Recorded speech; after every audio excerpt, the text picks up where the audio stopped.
নোয়াখালীর সুবর্ণচরে প্রভাবশালীদের নামে দেয়া খাস জমির বন্দোবস্ত বাতিল করে প্রকৃত ভূমিহীনদের নামে জমি বন্দোবস্তের দাবিতে মানববন্ধন ও বিক্ষোভ করেছে এলাকার ভূমিহীন পরিবার।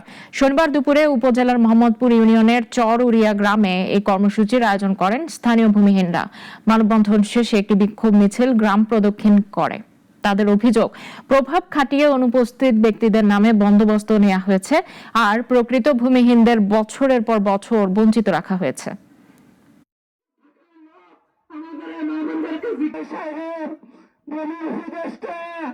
আমাদের ভূমিহীনদের জমি ভূমিহীনদের মাঝে বন্দোবস্ত দিতে হবে। বসতি যারা আছে তারাই এই জমির মালিক, তারাই বন্দোবস্ত পাবে।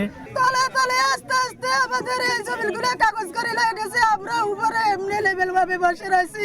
আমরা কত দুর্গতি করছি, মশার কামড় খাইছি, মাসির কামড় খাইছি, বসে থালার হানি খাইছি, আমরা পানি খাইনো। আমরা এই জায়গাতে মা আছি, বাপার আছি, হুদিয়ার আছি, স্বামী আর আছি। আজকে কি করি, আমাদের সেই জমি নথি চোরা নিয়ে যা।